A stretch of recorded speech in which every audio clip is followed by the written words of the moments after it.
Comment vendre plus sans être meilleur en vente? Quand on pense à augmenter son chiffre d'affaires, on pense à la vente, aux commerciaux, à leurs techniques, leurs talents, que dis-je, leur bagou. Sauf qu'il n'y a pas que la vente dans la vie.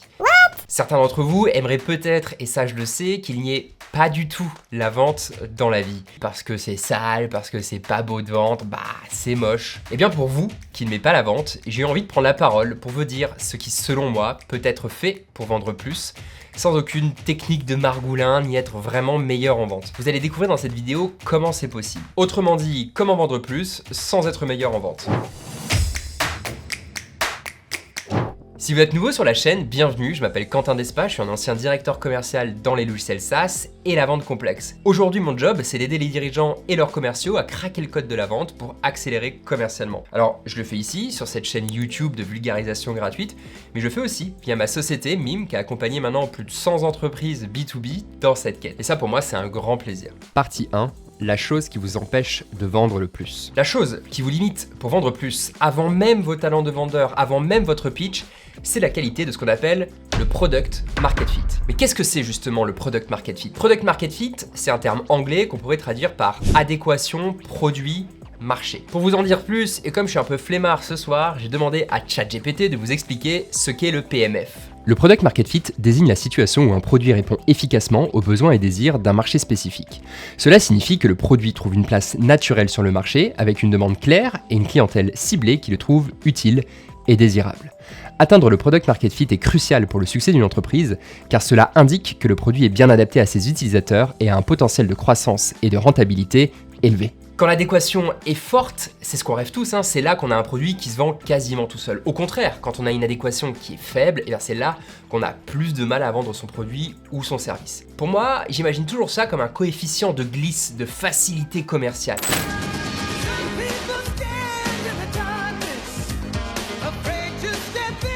À niveau commercial égal, si le coefficient de votre PMF est bas, tout est plus difficile. Il y a de la friction à l'achat, c'est hyper fort et on devra fournir un gros effort pour réussir à vendre. Au contraire, si le coefficient est élevé, tout est plus facile. Un petit effort permettra d'arriver à la vente. Alors, j'ai représenté de manière très simple l'impact des ventes par rapport au Product Market Fit.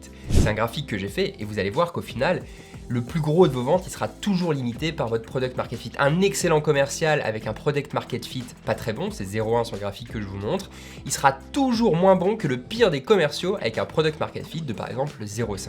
Ça me fait penser à une histoire qui m'est arrivée il y a pas longtemps et que j'aimerais vous raconter. Pour Nouvel An, je suis allé à Rome et j'ai voulu visiter le Vatican. C'est un lieu moi qui m'a toujours intrigué et j'avais pas eu l'occasion de le faire par le passé. Quand je suis arrivé sur place, j'ai vu une file d'attente qui était plutôt longue pour accéder au bâtiment, mais il y avait rien de trop décourageant. Sauf qu'au bout de 15 minutes, je me suis rendu compte que ça n'avançait pas, cette file n'avançait pas. En revanche, il y a un nouveau personnage qui est arrivé dans cette histoire de file. Il y a des simili-guides qui sont arrivés pour nous proposer des tickets coupe-file qui valaient le quadruple du prix normal de l'entrée, donc fallait prévoir 70 € à peu près.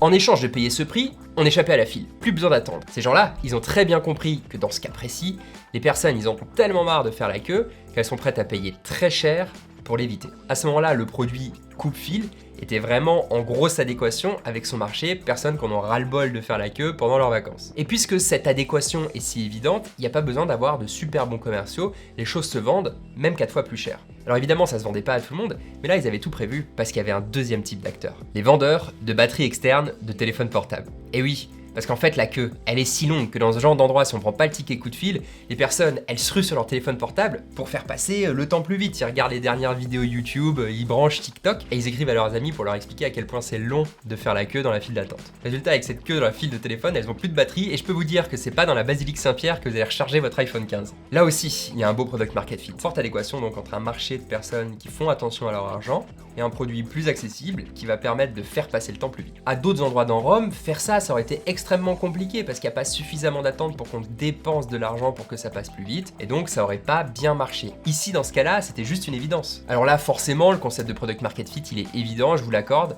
Sauf que dans la réalité, c'est plus compliqué que ça. Déjà, parce que le PMF, c'est pas juste une affaire de produit et de marché. C'est plus subtil que ça, mais on va le voir dans 30 secondes. Et c'est pas si simple que ça aussi, parce que changer de produit ou changer de marché pour une entreprise, c'est quand même une décision hyper impliquante. C'est là qu'interviennent 4 leviers avec lesquels vous pouvez jouer pour améliorer votre product market fit. On va les voir un par un et en touchant à l'un, vous allez pouvoir améliorer ce coefficient de facilité de glisse. Juste avant ça, si vous voulez utiliser Internet pour répandre des pratiques responsables et performantes, pensez à vous abonner, à liker la vidéo, voire même, qui sait, à partager ça à vos commerciaux ou aux dirigeants qui pourraient en avoir besoin. Faites-le parce que ça envoie en fait à YouTube le signal qu'il faut diffuser plus de ce contenu. Il n'y a que ce moyen-là aujourd'hui pour faire connaître les bons contenus. Donc si vous voulez y participer, on n'a qu'à dire que ce sera votre bonne action de la journée. Comme ça, après ce soir, vous vous coucherez tranquille. Parce que pour tout vous dire, c'est pas avec la YouTube Money qu'on va financer ces vidéos. L'année dernière, par exemple, on a investi 20 fois le montant que YouTube nous a payé. Alors d'avance, merci de nous aider. Partie 2, les 4 leviers à actionner pour vendre plus sans être meilleur en vente. Bon, ça y est, c'est le moment. Voici les 4 leviers à actionner successivement pour augmenter vos ventes sans être meilleur en vente ou même sans changer de commerciaux. Retenez PCPP. Promesse, cible, problème, produit. C'est l'infernal gang des 4. Alors là, maintenant, il faut faire attention. Parce que si vous modifiez l'un de ces éléments, ça aura probablement une incidence sur les autres éléments, on va en parler tout à l'heure. Il y a une forme d'indépendance qui se crée. D'abord la promesse. La promesse, ça répond à la question qu'est-ce que ma cible va pouvoir faire avec mon produit. C'est en fait uniquement du wording, vous changez rien d'autre que votre wording. Par exemple, ce n'est pas la même chose de dire on simplifie la vente, ou bien de dire on apprend à vendre plus en étant responsable et intègre. Pas non plus la même chose de dire on aide les dirigeants à faire plus de chiffre d'affaires. Les messages, la promesse est différente. Alors ok, ces 3 promesses, elles sont différentes, mais au final, on y répond avec la même solution. C'est les entraînements commerciaux de Mime. Ensuite, le problème. Si je ne peux pas changer de promesse ou que je ne comprends pas exactement quoi changer, en fait, je vais changer le problème. Est-ce que je règle des problèmes de rentabilité ? Est-ce que je règle des problèmes de cash flow ? Est-ce que je règle des problèmes de résultat net ? Quel problème de ma cible je vais décider de résoudre ? Si vous ne pouvez pas changer votre promesse, si vous ne pouvez pas changer le problème que vous réglez, eh bien, changez la cible. Choisissez soit A, un autre segment de votre marché à adresser, ou B, un sous-segment encore plus précis que celui que vous êtes en train d'adresser. Donc soit je change de segment, je vais passer de l'automobile à l'aéronautique, soit je suis dans l'automobile et je vais passer sur l'automobile de luxe sportif, par exemple. Ça, c'est une manière de changer de cible et c'est une manière d'améliorer son product market fit. Souvent, on arrive à se nicher davantage, à être plus précis. Si ma cible, c'est les RH des grands groupes, je peux toujours passer aux RH des grands groupes industriels, par exemple. Et je peux faire les RH des grands groupes industriels en Île-de-France, par exemple. Et ça, vous pouvez aller beaucoup plus loin. Et finalement, si vous ne pouvez changer aucune de ces choses, eh bien, vous allez changer le produit. Est-ce que le produit, il aide suffisamment l'utilisateur ? Est-ce que l'interface, elle donne confiance ? Elle est facile à utiliser ? Est-ce que c'est fiable ? Est-ce que c'est rapide ? Est-ce que c'est mieux que ce que la compétition fait ? Est-ce que la valeur que ça apporte, elle est réelle pour le prospect ?